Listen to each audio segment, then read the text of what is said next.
everybody on the internet. I'm MJ. I'm the founder of Ultra Love. I got a message from a dear internet friend. I've been putting stuff on the internet, specifically YouTube, since 2012, and there was a time. So it started to kick off a bit in my personal reality. Well, really from about 2016, but I joke about how, like, when was life not just intense and crazy, and maybe not crazy, but like I'm sort of one of these people, partly why I share on the internet or why I felt guided is our perspectives are, and from quite a young age.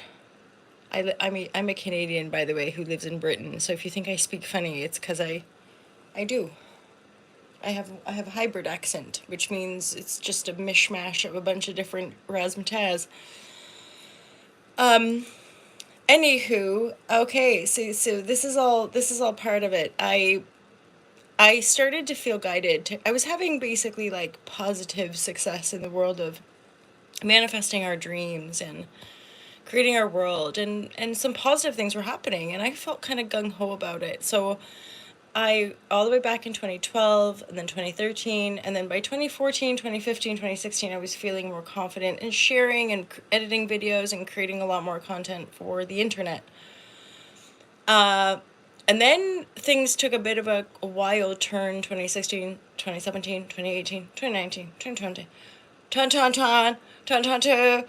And here we are, 20. Oh, did I miss a year? I sure did. But let's skip ahead, 2024. And a dear internet friend reached out to say, hey, MJ, hey, Happy New Year, first of all. Second of all, how weird. YouTube is suddenly showing me like a bunch of your old videos from 2000 and, well, he said I think 4 years ago. So 2018, 2019. And that was like circa MJ waking up at like 3 or 4 in the morning and having some important things to say. Skip ahead, pandemic, and my personal life just went through, well, again, that's that whole thing. I don't, it's not that thing of like complaining and being a victim, but wowzers, it's been intense. And I would say, to put it lightly, there's been a significant amount of karmic and familial ancestral healing just in the last couple of years. And it is what it is. We all have our relationships, and I think our relationships are truly what inspire us to be who we are. And in the last maybe, so those of you who know me from when I used to just talk and share from my heart, including this friend who reached out and was like, hey, Happy New Year, what are these, all these old videos are resurfacing. And I think it was probably by 2020, maybe 21, maybe even 22, I just went through a bit of a give up slash you're silly and foolish, basically a whole bunch of shame. I almost want to cry because this is part of it. Those shares, and I'm still in that aspect of being a human and processing emotion, like continual. And yet I have to say, when I reflect upon the last couple of years, I would also reflect that shadow work and or emotional alchemical work will hit a peak, and then you have to kind of stabilize and come out of that depth of shadow work and start to work on yourself in as far as the relationships and stability of your physical reality goes, right? But there will come a point in that regenesis or shadow work cycle. And I recently went to a silent retreat, and the teachers there were talking about karma in a from the lineage, about how obviously we simplify karma like give and take, or do unto others and you shall have that done to you, or whatever. But truly, this teacher kind of reiterated that that's not what the Buddha was talking about as far as karma. And then it kind of dawned on me around my own book. I used the expression karmic backlog. So my own emotional processing and my discernment of the process of the world, or the mental projection, or the, you could say, the mass collective agreement around how we project into the world, I realized we were like, or again, how I interpreted how I felt into it was that, whoa, we're all backed up. As in, we've been trying to repress and deny and repress and deny and bottle all these emotion, and that's energy, right? And it keeps us in these rather troubling enslavement patterns, right? And then, anyway, skip ahead today. And that's been a big part of my journey, shining light on what I see as a sort of imbalanced economy, or even a criminal economy. I continue to reflect on these things. Anyway, so my good internet friend reaches out and says, all these old videos are resurfacing. What the actual? Well, some time ago, I went through a complete shame spiral, and I decided to, I didn't delete them, obviously. I privatized all of the videos. And on really all of them.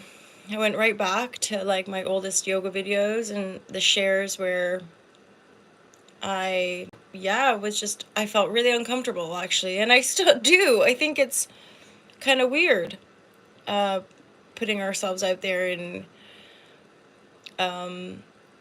creating things for our phones to put on the internet. At the same time, here we are, this is, I mean, when I look back 20 years ago, when I was living up in Liverpool, and I had graduated from an acting school, and fellow actors and people in my world then, so again, like almost 20 years ago, and I'm like, yoga, I think I want to do yoga, I don't like on the acting.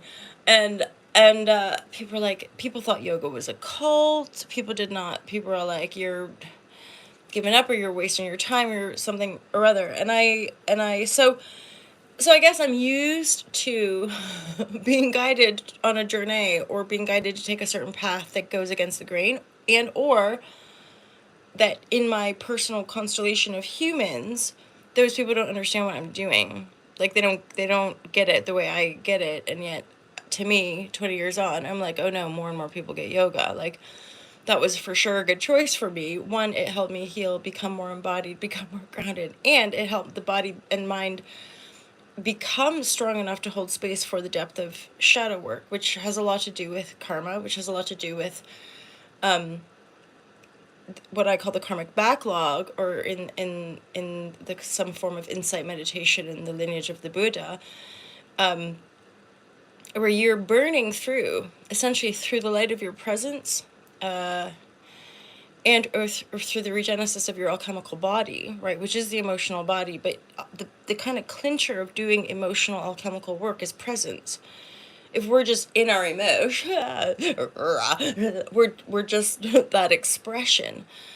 But the point of meditation and or cultivating presence is to be more present, to be able to make a choice.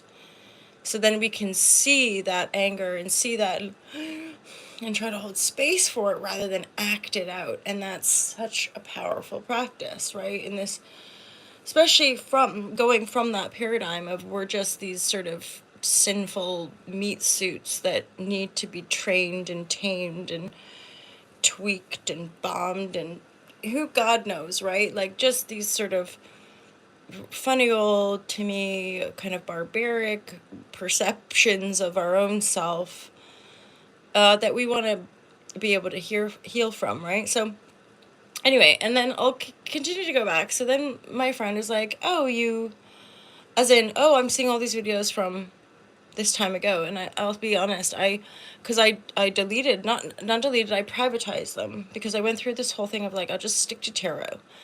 Like, I'm good at tarot. Just do yoga. Like, I'm really good at yoga, and I teach it, and I rate it. I think it's such a profound and amazing and thorough practice for any time of being a human. I think it's so useful, right?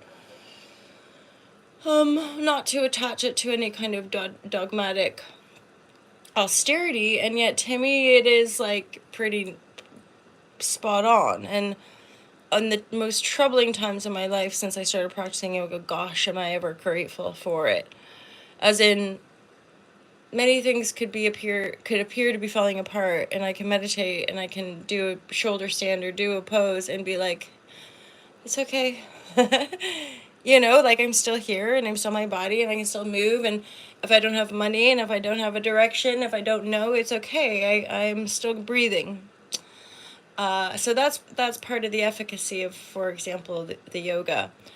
And yet my experience in all of these, not all, but some that I've experienced, so-called spiritual communities, was the emotional alchemy piece. And that's where, you know, in different contexts, people talk about, they talk about spiritual bypassing.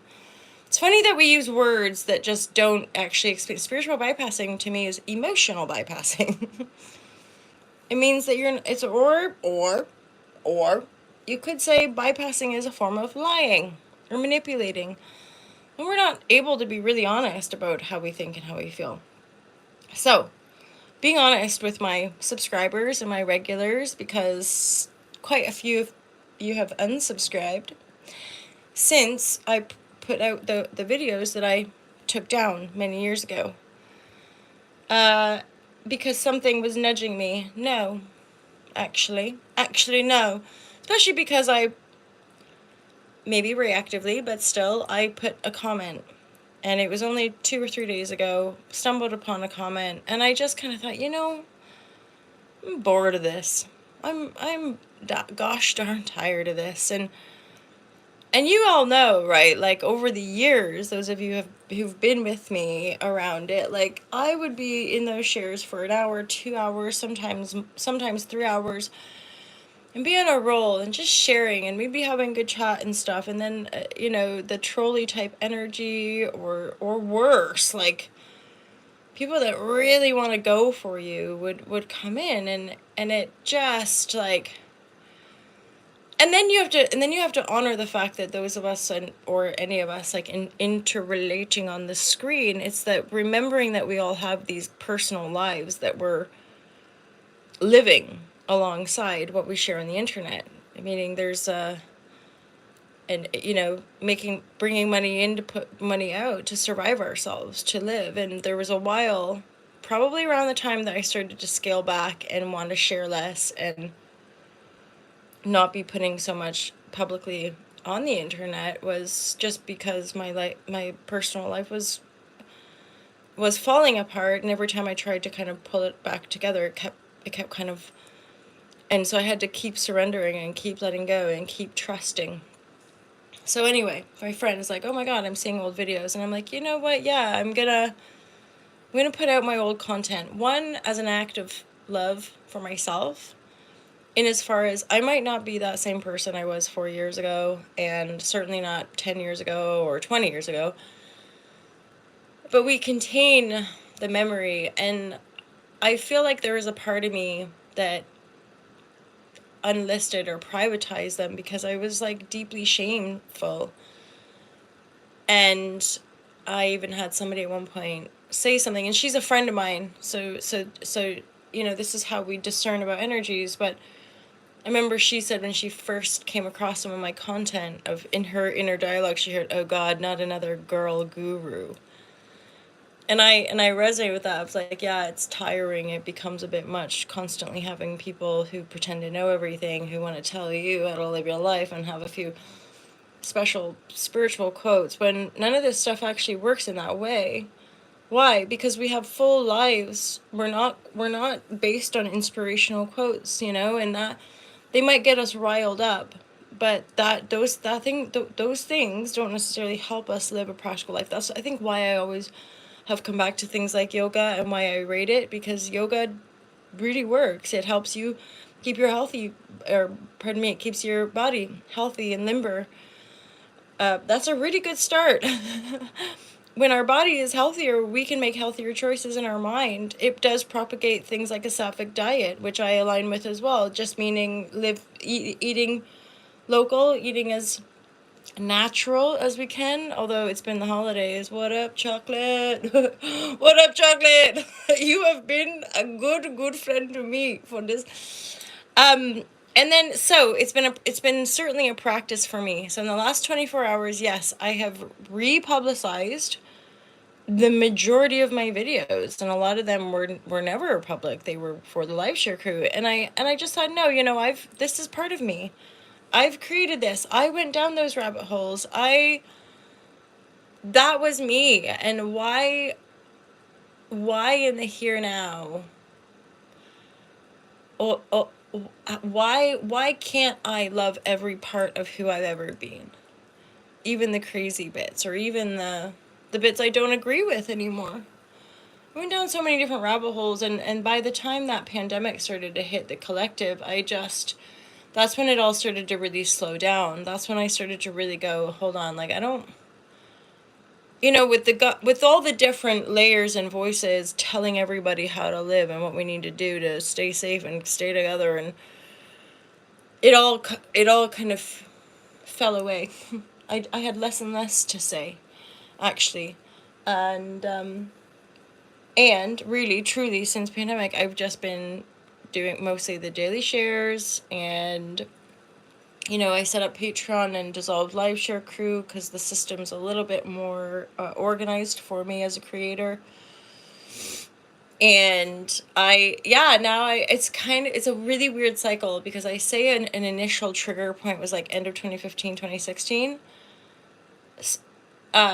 The only difference is that I was with somebody for years building up to that kind of, almost you could say, climatic springboard action into an intuitive call, which led to me publishing the book, setting up All to Love very formally, creating online courses, starting reading tarot, having online clients to work with, the merchandise. Like, I essentially created an entire online brand, with very little physical support, certainly, and or thinking I had support with people that it wasn't what it looked like. There were other very deep lessons along the way, which at this point I've learned to integrate it. But interestingly, my life is pretty much exactly what it was like in 2015. I just don't have that partnership in my life anymore. I'm a single lady. um, but not, and I'm still navigating that harmoniously as far as opening my heart. It's interesting, right? Because I have been seeing someone, and reintegrating into what we might call relationship is very challenging, and yet that's at this point I'm pleased to have open-minded other creators to reflect, because I think a lot of us who the first marriage didn't work out, or the first relationship didn't work out, or something, a lot of us are having to navigate the so-called relationship from a modern paradigm perspective of how do we want to live, like what does it look like, right? And why do we have to be compromising based on other people's expectations?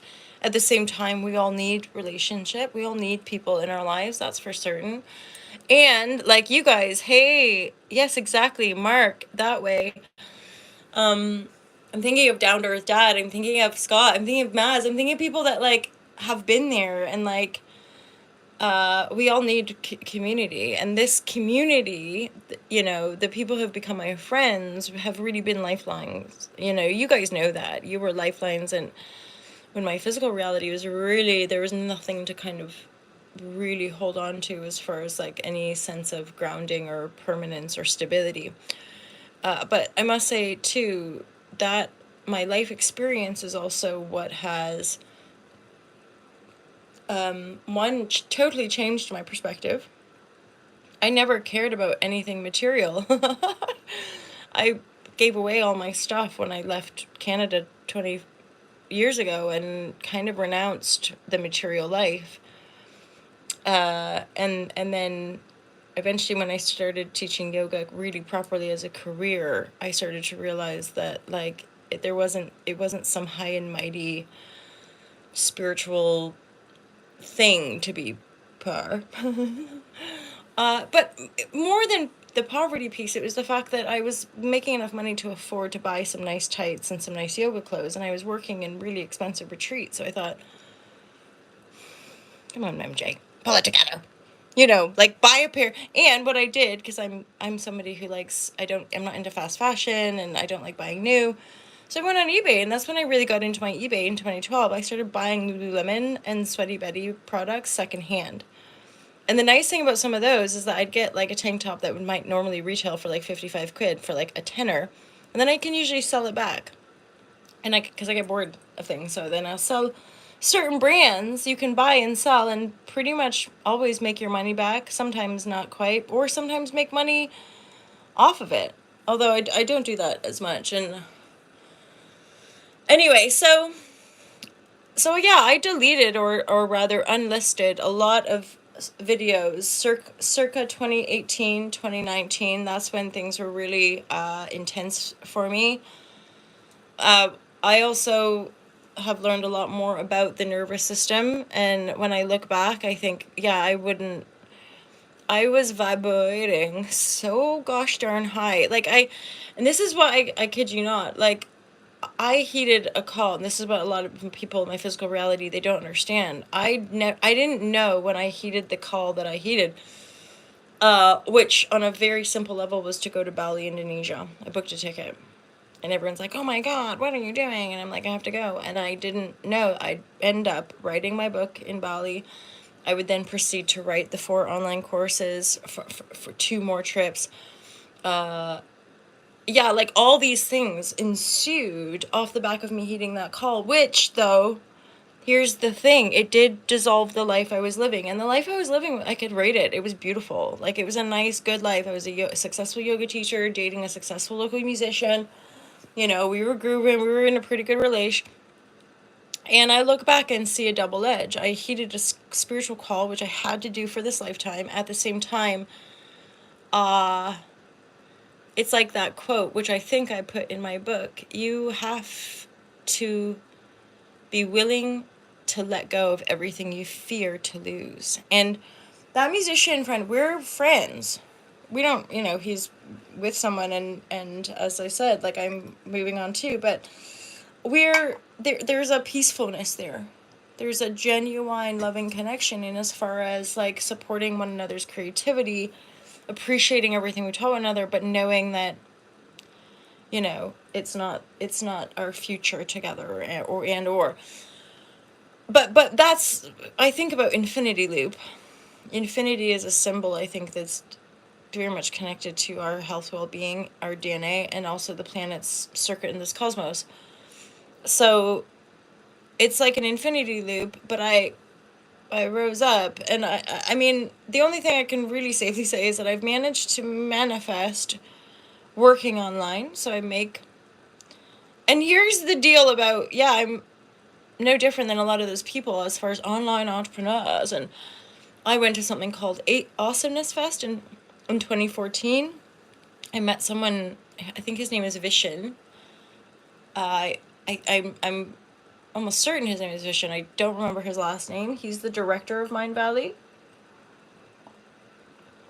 And it was going on this 4 or 5 day. And at the time, I put everything, it was like, I think 4,000 or 5,000 just for the ticket. And then you had to pay for your accommodations, and you had to pay for your flight. And for me at the time, that was like all the money I had. And I was like well into it. I was like, okay. And then it was at that conference, networking, meeting different people, I met my future investor. That's when I realized people are like, no, you have to have products. Like, you have to have a product to sell, like a book or da da da. And then, let's see, within 2 years of that 2014 conference, I was publishing my first book. And then after that, creating, and this was all born from just like inspiration of seeing ish in the world or pain in the world, and saying, well, how can we live in a way that's not going to exacerbate or create more pain? So my colleague at the time, another yoga teacher, she was like appalled by the amount of trash floating in the ocean in Indonesia and Bali and Lombok. that is what incited and inspired Zenful Zero Waste. Katie is the one who co-created Zenful Zero Waste and endeavored to live. So it's like seeing the trash issue, or in the ocean, led her and I to go, well, how would we live our lives if we don't want to keep piling up the trash? That's where we talk about buying secondhand. There's a whole shopping series in the vegan and the zero waste courses where we go to different flea markets, and she makes a joke about like my style, and she's like, MJ always looks good, and she buys secondhand because her paradigm growing up was also like secondhand is dirty. So we have a lot of these pretty awful, but versus fast fashion isn't dirty. It is dirty, my lovers. It's much dirtier, in fact, I'd say. Why? Because it's preying on a vulnerability of poverty. That's what slave labor and all that kind of stuff. Although I would still like to kind of expand the mindset and go, to a certain degree, as humans, we're all enslaved. Yeah, right? Like, but the whole, and that was part of this. So as a creator, because all those videos got unlisted, all those comments that were attached to those videos also went unlisted. Now that I've released all the videos in my own app, so I have a YouTube creator app, which helps me to do things on my phone because my computer's so old. And so alongside, when I suddenly publicize these videos again, alongside a bunch of people unsubbing, it's funny, I don't think people like change. I think that's another thing I'm aware of. Like, people want consistency. But if people, people have gotten to know me as a tarot reader, suddenly I'm talking about stuff and maybe stuff they don't quite align with, and it's like, oh no. Same thing happened when I started promoting stuff on YouTube back in 2013, 14, 15. Some of my yoga clients stopped practicing with me. Like, they didn't. And I can remember having an owner of a studio and a fellow yoga teacher. They asked me to come and teach a meditation workshop. Cool, great, fine. And they actually pulled me aside and was like, but just keep it to the meditation. Like, don't talk about that stuff. And it's really interesting, just as a human in this world, where it's like, there's a little fire, I think, inside where I'm like, no, actually, don't tell me what to say. Right? Like, there's something in that. Don't tell me who I am. Don't tell me what to do. And if you're wanting something from me, you're going to have to trust that rather than trying to control. To me, control comes from fear. That's about that person's fear. And then obviously I put out that comment, and a lot of you were like, oh, this is why I love this community. One of my sparkly internet friends actually in the comments was like, oh, poor thing, she had compassion for the troll, which is just the way that's what I dig on. That's what I like, because that's the truth. Like, no, it's not nice to be on the receiving end of that trolley hatred, but at the same time, I'm somebody who wants to have the compassion. And maybe putting that video, because I don't want to receive that either. It's not very nice to be called dumb and what have you, but at the same time, putting that comment and then having people go, oh, bless, I hope he's okay. And I think I love this community.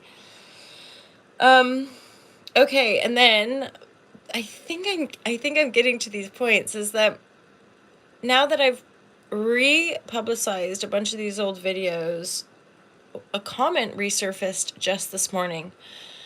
And I double checked, and I'm pretty sure this comment was from years ago. And of course I've promoted, I've got like thousands of videos on YouTube, right? So I don't remember. I don't know what I said. I don't. Yeah, and I don't know about you guys, but no, I don't want to watch it back. No, I don't. Like, I can barely take selfies anymore. I don't necessarily want to be watching myself or looking at myself or certainly listening. right? I probably would if people wanted me to read my book to them. I was like, no, no, no, if you want to read it, fine. But I've reread it and reread it and reread it in the editing process to the point of almost being sick of something, right? So it's a funny thing. Are any of you guys creators? Have you ever been in that process where you get to the end and it's just water under the bridge, even though there was a time where it was like the thing? Curious. Anyway, there was this comment which hit me. And I'd be curious if the person who wrote that comment, and because again, as a long time now YouTube content creator, people come and go. Some people seem to stick, and I really value those longer term relationships. And this is why this comment is relevant. This comment said something about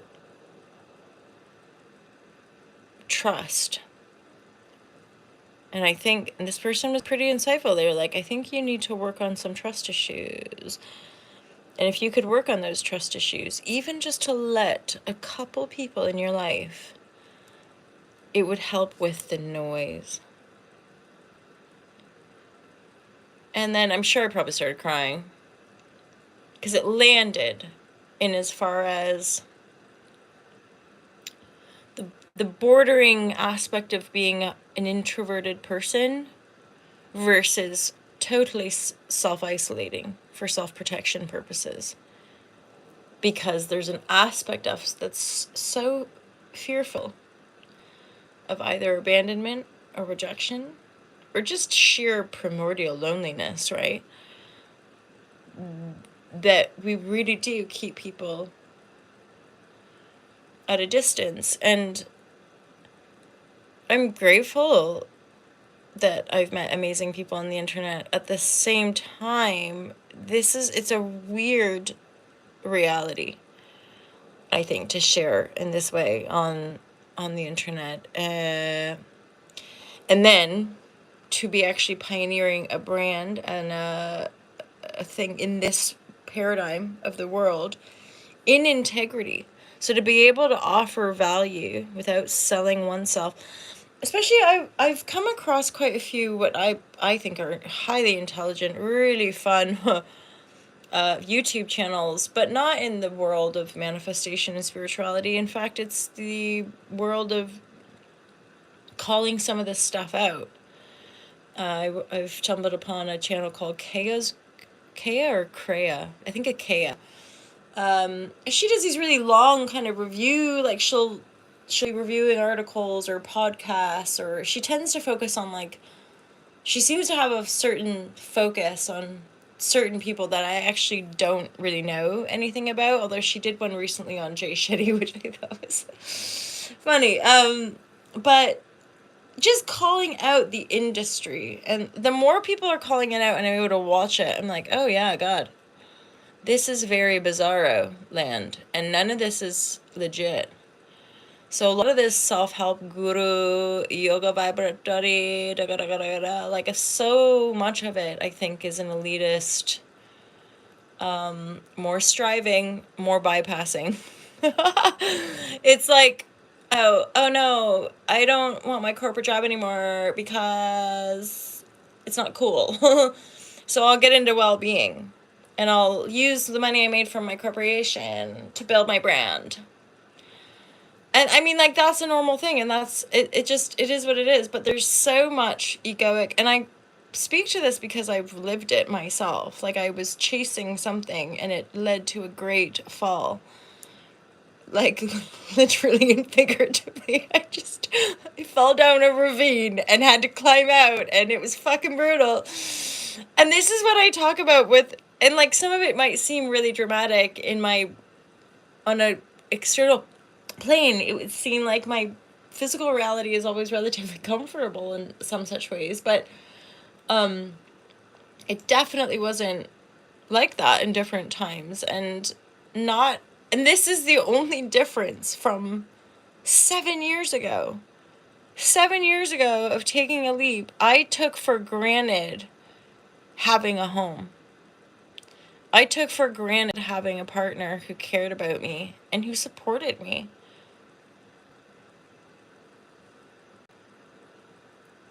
And that's real. Like, that's something you have to So instead of bypassing that, I have to stomach that. I made those choices. Why? Thank God for life as well, because years later, as in just more recently, a lot of the reasons I made those mistakes, they weren't true mistakes, but they were heated calls.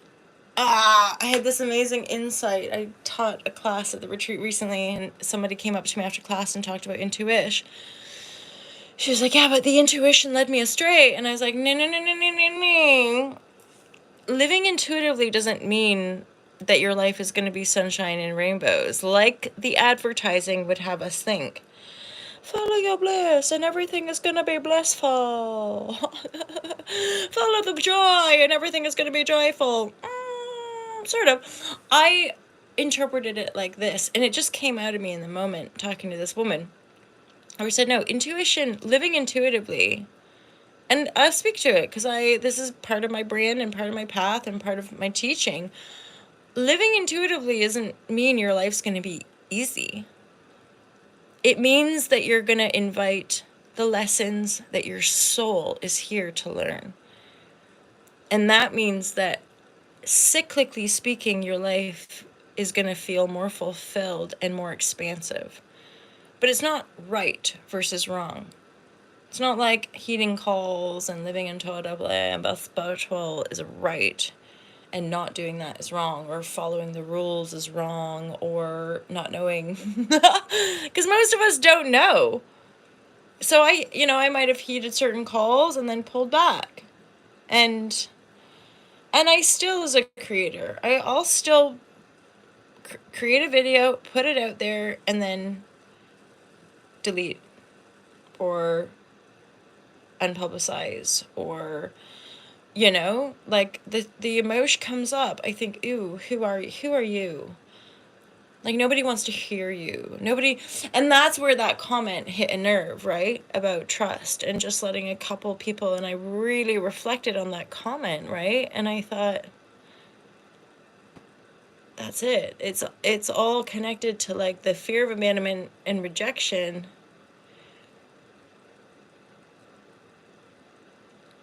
But learning how to deeply trust ourselves,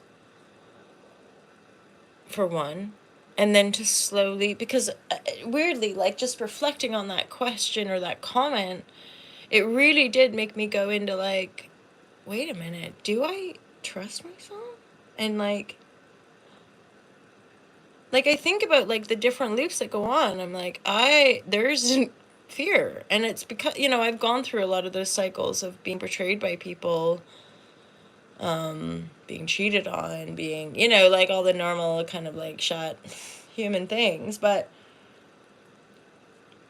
and I'm like, so where am I at? I'm at it's like being a very timid maybe 5 or 6 year old child in an adult body going. It's like looking on the playground. Wait, who's vibrating on us? Before you just go and play on the monkey bars, you suss out the playground. And I kind of feel like it's been this epic saga, and then I'm back at the 0 point, and kind of back just, like I was 7 years ago, teaching yoga. I've got a home base, I'm pretty stable, things I ate. Now what? Well, now I'm sharing again on the internet, and it's just a real, I think, human thing. And again, a lot of the big bad successful people on the internet, in any field that they're in, well, they're successful, right? They've got these numbers, and and that's the thing. I think everybody's always saying, like, don't worry about the numbers, but when the numbers are directly connected to your ability to survive in the world, it does make a difference. And I guess I also want to honor and admit that's part of the ebbing and the flowing. of like, is it valuable? Is it worth it? And I guess when just a couple people are like, thank you so much, you're like, okay, it is worth it. I know it doesn't have to be like you have a bajillion follows and that makes you valuable. It's like that's not what All to Love is about. That's not what my heart is about. It's like we're all valuable.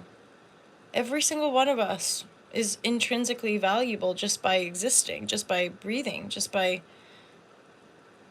yeah, just by existing. We all deserve to be here. We all deserve to have access. It's part of my ish with the modern economy. It's become more and more disenfranchised to being in service to the common good of humanity, and has, you know, a lot of that energetic resource seems to have been funneled into, you know, a few power players, and it's not very fun, you know. At the same time, I still have this deep sense of a you know, spirit or kind of divine connection within us that just trumps all of it, and we can have all of it. We can, thing is as well, like I recognize in pieces within us, like we can always tune into that peaceful place. We can always tune into that abundant place. We can always tune into that place of just being so grateful. We just often don't because we're distracted by things. And that's part of the crux of what we don't realize, is that as much as we might be addicted to certain actions, we're addicted to thinking and feeling a certain way. And that becomes the familiar. So if I'm depressed, I'll probably almost defend it. But it's my depression. I'm, you know, rather than being a bit more human and soft with ourselves and moving through. I guess somebody externally could look at how I lived the last few days and say, oh, are you depressed? No, I'm just tired from life and need to have a few days where I don't do very much. Get off my back. You know? I don't really, I can no longer, just based on my years and years of teaching people yoga, I can no longer align with this idea that we're meant to operate like this. Because no, because the majority of people don't. And if they do, or seemingly do for a certain period of time, 10, 20, 30 years, that takes a toll on the human body. Whether the body starts to stiffen, whether the body, you know, straight up, arteries, joints, things, they get hard. If we're not moving them around, if we're not allowing that breadth of movement, right? It's the same with emotion. It's pretty much all my book is about. Just feel your emotions fully, heal, like deep, yo. That allows us to penetrate our own karmic grid. It allows us to even heal all the ancestral wounding. Once we heal it though, what then? Where do we go from there? I don't know. I'll keep sharing and let you know. When the recognition for my own ancestral healing is a very physical in my current familial paradigm, in actually manifesting extended family, like genuine heritage and knowing of where I come from, because it was something when I was a kid. You know, people ask you stuff like, where are you from? Like throughout my life, where are you from? Where are you from? Like, I don't know. Leave me alone. I don't know. It turns out I'm Scottish and English. Who knew? Well, clearly my intuition knew. This is where I came. This is where I was guided to live, right? And I just naturally felt more comfortable. You're like, why aren't you going back to Canada? Why don't you go to Canada? Blah, blah, blah, blah. It's like, because it's lovely here, and this is where I want to be. Do something. They don't, you know, I'm legal and everything. And then my mom immigrates, right? And my dad comes to visit for the first time. It's like, whoa, mind blowing. Around loops of infinity loops, and the life force itself of my own life reflecting back to me, okay, now you've healed this stuff, now you've got to go here, now you've got to go here, now you've got to create this, and I'm excited. And maybe that's why I'm sharing on New Year's Day. Like, and I questioned, I'm like, do I want to go out menstrual? I'm like, no, I don't want to go out. And I don't buy into the Gregorian calendar. capitalist sort of beastly economy that propagates, these are the days you're meant to have a holiday. These are the days that you're meant to bring in the new year. I don't buy into any of that, so why pretend? New holiday. Happy New Year, everybody. At the same time, I wouldn't. Maybe that's why I withdraw as well, because I don't. And to each their own, happy humans. To each their own, you know? Like, that's the whole point, is just figure out how to be you. And to me, when you're you, you're free. You're not attached to masks. You're not attached to status, which is mask. You're not attached to these things. You're just you showing up as the expression of who you are, and that is the juice of life. You know, in a sense, like sort of what I'm doing now, but boy oh boy, and I'll straight up say it's scary. It's like it's cringy. I cringe at myself. And I wobble, you know, as in for the last 2 years or 3 years, I just have been taking videos down. And not in a very clear, guided way, in a kind of like shameful, you silly woman, what have you been trying to do? Just stick to as in, don't speak from your heart about stuff that matters to you. Just do tarot. Just do yoga. And I rate, obviously, you guys know, I love my daily shares. It's like part of my, like I have my meditation, right? I usually have some movement. I always have some movement. I got a trampoline, little trampoline. So I'll have my little bit of movement, breath work, flow. And then the tarot. And the tarot sharing, for one, just gets me jazzed. But obviously it's important for me as a freelancer and a business provider to provide valuable business. So I've been at the tarot for over 4 years. And it's not about tooting one's horn, but it's affirming, no, this is valuable for people. You don't force people to book a reading, but when people book a reading and they reflect to you, my God, thank you so much. Or for me, it was sort of solidifying, or you could say consolidating itself, when 2 years after I'd started reading, I got an email from somebody who'd booked 2 years prior. She'd stumbled upon the video, watched it, and then felt prompted to reach out to me and say, thank you, MJ. And she said even this, which I really rate, I didn't want to hear what you said. You know, like I didn't want to hear whatever, because I don't remember, obviously. I'm like in the flow, and I often don't see people's faces. I don't know who they are, right? Or anything about them. And so she was like, thank you. I didn't want to hear it, but I must say I obviously listened. Her life had completely changed and transformed. She listened back and thought, yeah, I didn't want to hear it, but it did kind of express what I needed to hear, as far as, because again, my intention's divine guidance and loving clarity. Now, loving clarity isn't necessary. It's like love. It's like what's that word? Like tough love. So I do acknowledge that sometimes loving clarity in any message orientation can feel like, oh, it's like that. It's just straight up like that comment from an internet stranger who has insight, who cares, who something, and is like, oh, MJ, like if you could get like 1 or 2 people and really trust them, you would become more full. You would become more trusting.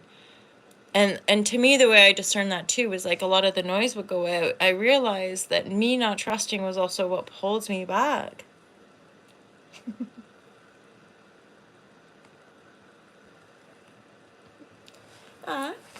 You know?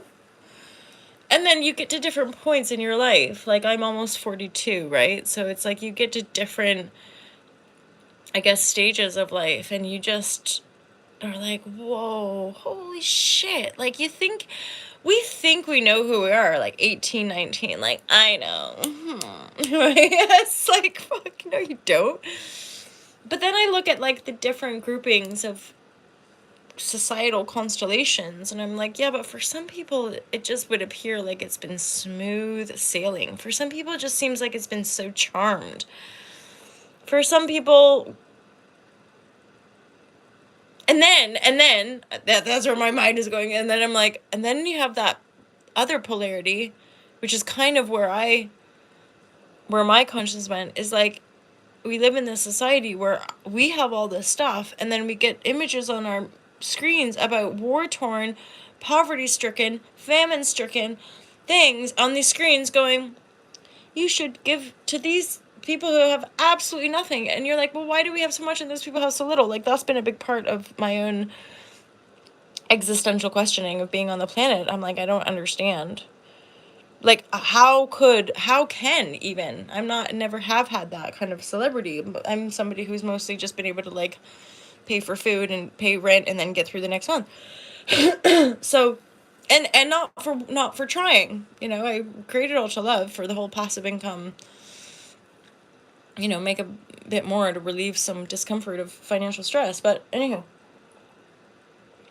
to me, the whole plight of even making money was to give it back. So I don't understand personally how people can stomach living in mansions and having a bunch of Shazam in a world where there's, as in, if I had that much clout and that much money and that much power, I wouldn't be making myself a bigger home. I'd be like building homes for people and giving them away. You know what I mean? As in, that's what would fulfill me versus, yeah, and maybe getting my nails done. Okay. But none of that. I mean, I told you guys, some of you know this. Like, this is the first time in my whole life I've ever had red nails. I normally just get plain or none. And legit, I'm pretty sure within 24 to 48 hours, I had a dream where all the nails came off. And I know, I woke up and I knew it's because of my guilty conscience. Like, I knew that I didn't feel comfortable wearing these nails because they feel vain to me. And whether they're French or whether they're red, it doesn't matter. I'm still getting the fake nails. But there was a part of my psyche that felt deeply kind of... And it was in the... I'm not dissing on nails, right? But there was a part of me, because of some of the stuff I was ingesting, that just felt really vapid, really vain for having red nails in a time where are starving. But the thing is, I always like to, or it just happens, I remind myself and then it loops in and maybe reminds you. But like, we're like, war and crazy. It's like, but do you guys remember a time in your history where there wasn't something like this going on? Like, I'm pretty, as far back as I can remember, as a very little child watching TV, I'm like, there's been famine and war somewhere in the world, always, apparently. I mean, I just think it would be cool if human mind could come together and go, how do we sort it out? Genuine. Because often is the case, people don't want to sort things out. They just want to deny power. These are part of the subtle manipulations of our false economy, which suck arse, is that everybody's in survival mode, but everybody wants to be important because we've not done the true spiritual work to really allow us to feel the efficacy of our own spirit, and thus the worthiness and the trust, right? And so we're still seeking. And then in the seeking, there's a certain amount of power. It might look like we're seeking money, but we're seeking... And then, I get this. I don't know about you guys, but I'm being really honest and vulnerable. The reason for the money is the power. Let's be fucking real on many levels. Having one's own money gives us a certain amount of power. And I'll testify. The times where I have been broke, I've been more vulnerable. And that it's been real. Like, the times where I've had very little or no money, or been in situations where I've depended on the generosity of other people, I've been taken advantage of. And if anything, it's those things of being taken advantage by quote unquote spiritual generous people, or people who pretend to be this or that and then turn it around. And that's this whole paradigm of, like, when you're the one with nothing, no one, no money, no, and then the other person kind of lures you in and then rejects you or it's like you say something, do something that then turns the narrative or something, and then they become the victim, and then even though you're the oppressed, they, through their own victim story, they can further oppress you, even though that's not the reality. But that's what's fascinating to me about this time, and the kind of almost like a loose screw in the collective mindscape, is that none of us are connected to reality anymore. We're connected to distraction. I don't think most of us know what's real and what's not anymore. I taught a meditation class the other night, and I really loved it. It was a large group, and one of the women afterwards said, "I hated it." Did anyone else hate it? She said, and there was some good laughter. And she just said, the moment we went into silence, I just wanted to like leave. I actually considered leaving. She was actually right by the door, so she was like, I considered leaving. Like, I wondered to myself, I'm sitting here, I like, I don't want to be here. I don't want to know, like, what is she about? Would anyone mind if I just left, right? And she didn't. And I totally, like, respect her for that. But I also respect the honesty of that line of share, because I was just able to nod my head and be like, this is amazing, because this is real. This is a real, like, people, I don't want to meditate. I'm like, it's powerful if you're feeling guided to, but it's not comfortable. This is all these sort of discerning things. You just sit there in silence. Okay, great. Who would have thunk, huh? That it would be so uncomfortable or borderline painful. Anyone who meditates or has done extended meditation vibration station knows that it alchemizes a bunch of Shazam in your body. Like tingling feet, or things going numb, or just flatulence, or my classic thing was that my hips would burn when I did Vipassana. About 30-40 minute mark, my burning loins. Not there. My burning hips were just like making me want to cry. But but the thing is, I can testify to the powerful transformation afterward, and the continuing transformation of being more honest, more vulnerable. Is it easy? No. Is it fun? No. But from a soul level, from like integrity level, and potential from a physical well-being level, I still rate the intuitive life. I think being connected to your soul spirit in a joyful, harmonious sort of relationship is the priority. Once you get into that, like, everything else can kind of line itself from that. But it's getting to that and then living from that is possibly the trickiest thing, right? Because one, we're having to let go a bunch of stuff that looks like it's security. To go against the grain and penetrate all the veils that would have us resisting spirit, right? All the wounds that probably protect us from going back to spirit.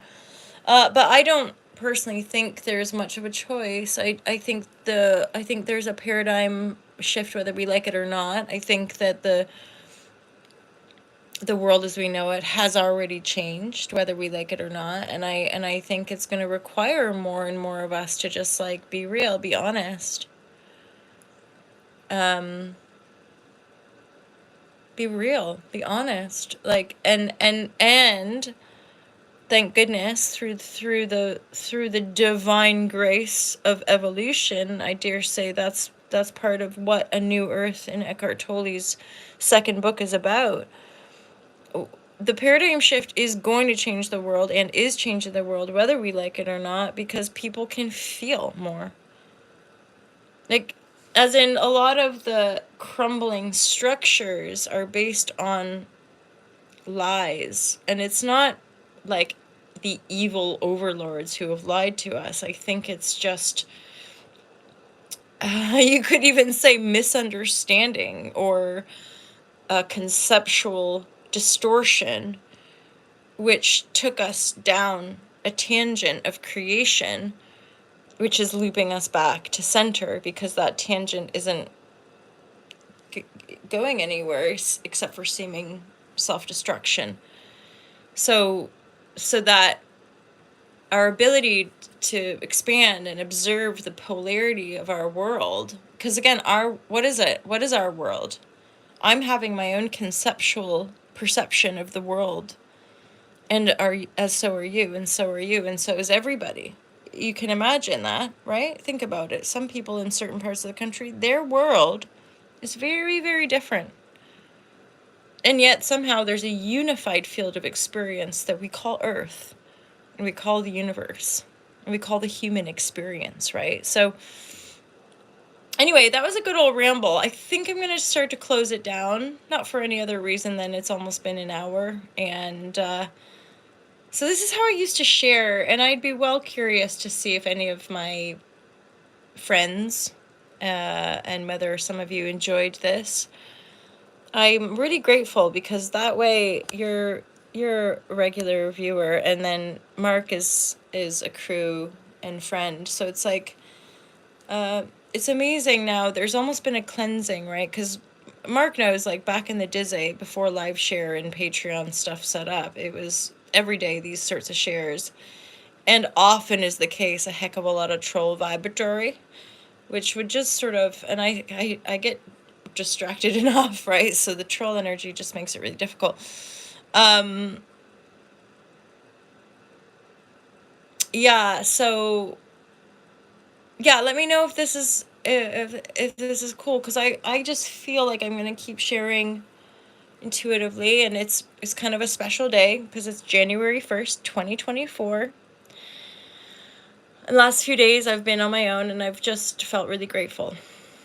And I guess I wanted to share that gratitude with you, and also like the trolls, even the gratitude for the trolls and the gratitude for the people over the years who actually felt enough to share their insight with me, including whoever you are in the world who put that comment about me learning to trust more. I'm like, dang, you're insightful. And I'm seeing it. I'm definitely seeing it. It's funny when you see oneself, right? Because I can see all at once my own wounds, and also like, oh, that's why those groups of people have good friendships, is they don't have trust issues. And I'm learning. I've got a small handful of really good friends, and I must say, like, these people are like ride or die. You know what I mean? I'm like, I never have been a massive socialite, but there also have been times of almost unbearable isolation and reclusiveness. So I'm peeking my head out, and I've got a small handful, 3, 4, 5 maybe, and then interesting too that I would say my constellation's quite balanced at this point. I was just counting. I was like, am I missing anyone? I don't think so. I've got like 4 or 5 female friends that are around my age, all different. Some married with kids, some partnered with little ones, some with older children, like almost grown up, some single, independent businesswomen. So I've got this really gorgeous constellation of women my age and men my age, and then my older vibratory friends who, I'm talking my friends who are just decades, that, you know, like I consider my mom a friend, and she's in her 70s. She's just 70. My dad, you know, like plenty of people in their 70s and 80s where I'm like, keep on rocking in the free world, right?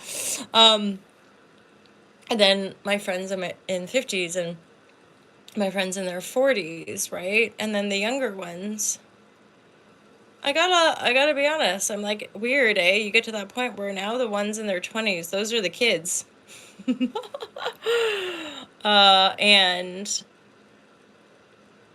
then the 30s are like the young up and comings kind of thing. Like the kids, the people that are 30 something in my world are younger entrepreneurs, younger freelance business people that I'm coming to meet, other yoga teachers that are on their way kind of thing, doing their magic in the world. So anyway, I don't know, I'm drifting now. You can see I'm probably getting a little bit sleepy. I'm not sleepy necessarily, but Tired of talking.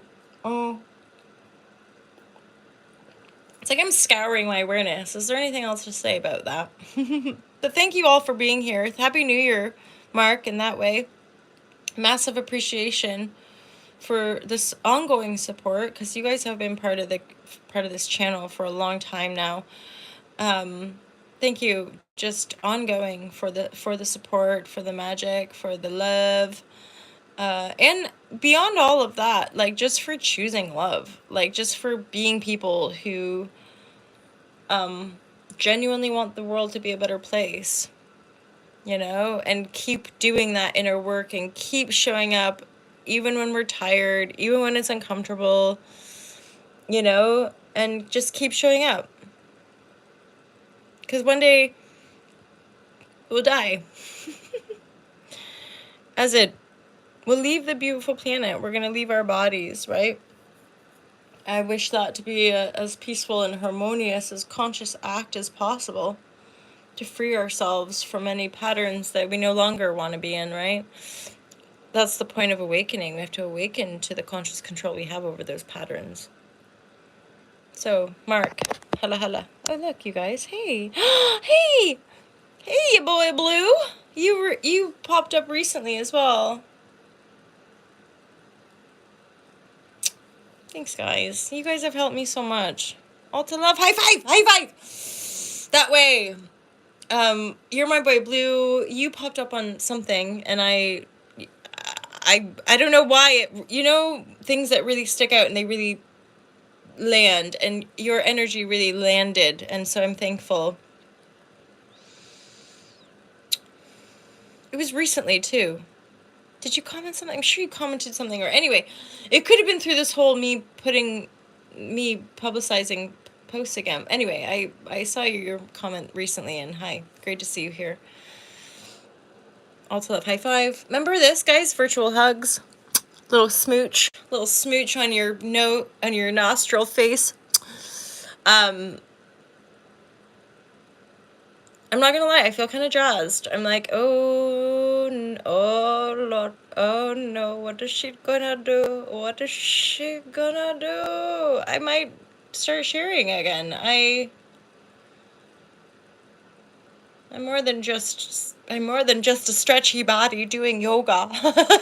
It's like, there's things to say, and that person about the trust really nailed on something, because it's my own lack of trusting of my own life force and self that deletes things and gets ashamed of me and doesn't want nobody to see, and the fucking world is so mean and crazy sometimes, but you know, it's all, I guess, part of the process, part of the polarity of learning. And just think about, like, infinite voidal darkness. It's like, yeah, that depth of reality I'm sure will come out, and just,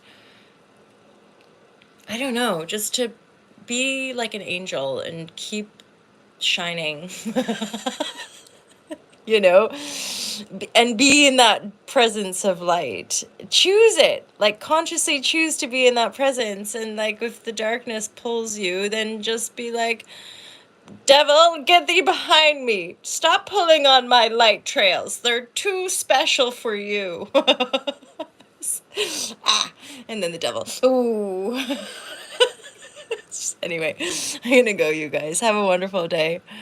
You guys are amazing. I appreciate you. I thank you all so much for being here, for choosing love, and for making the world a better place for you and for me and the entire human race.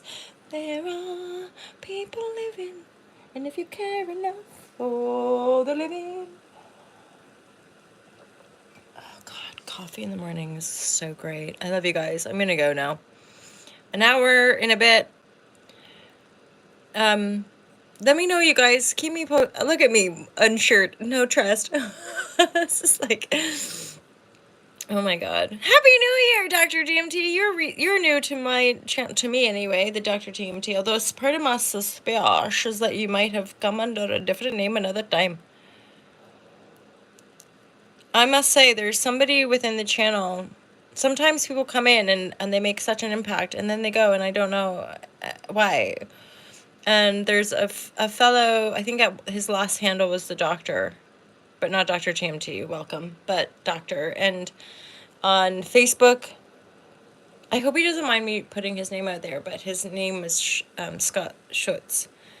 And him and I would like message on Messenger sometimes, and he would certainly be here. And I have messaged quite a few times, been like, hello, are you okay? Where are you?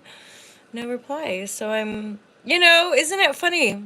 You can meet people on the internet and still care a lot and like be concerned for people's well-being.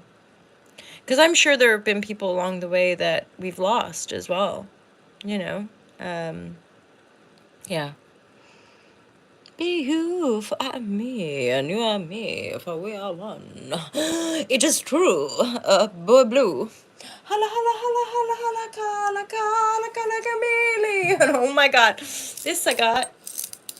Oh, Marky Mark. Oh, by the way, I meant to say these are super dupes fun.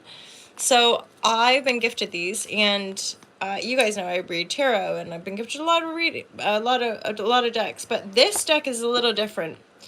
And the beauty of this deck, right, is that one, it's helping me solidify, learn, consolidate my astrological awareness, because it's all, but from being as an intuitive reader, basically, Mark, last 2 days I'm just learning this deck, right? I'm learning about these cards and the energies. It's just usually what I do with a new deck before I would work with it on you guys. But the last 2 days, I pulled cards, and then like I'm reading the interpretations, and both days in a row had tears. I felt this like, and FYI, I meant to reach out to be like, thank you. Thank you. These are so cool. And that also makes me think the hats are too large. So I think what I was gonna ask you about was sending, because it's almost like a his and hers. And I was wondering, I think they might fit my sister and my brother-in-law. And I think they're cute. But I want to be honest. So I might send them to them, because they're, the hat doesn't even on the tightest latch on the back, it just still like, you know how baseball caps should be a bit tight so they don't fall off, or this just like sits around my head kind of thing. Anyway. All right. Bye. Bye, you guys. Have a kiss. Have a virtual hug. Have a high five. Have a fist pump. And give yourself a big hug. And have a juicy, juicy, juicy, glorious, happy, wonderful day. All to love. Oh, I've reached out to them, to the musician who wrote that song as well. And I'm gonna offer, maybe as giveaways, and I've already given them, I've shared them with you and Scott, actually, Mark, but I did get in touch. I'm hopefully gonna see him this week and get like 10 or 20. So I'm thinking of just like sidestep promoting or having those EPs. They're EPs, so it's I think it's 4 songs with like a bonus track. I really rate. This is my world, right? Of like the amount of talent and beauty just right in front of us. And sometimes people don't see it because we're so obsessed with like idol worship and like fame and fortune rather than just being in the here now. Anyway, but that's me. That's not other people necessarily, right? Awesome. Okay. Anyway, blah, blah. See, this is the point where I'm like, but I love you guys. Peace to all the people on earth. May peace be with you and also with you. I'm saying that to me, to you, to everyone in the room. Have a wonderful day, you guys. I love you loads. Peace.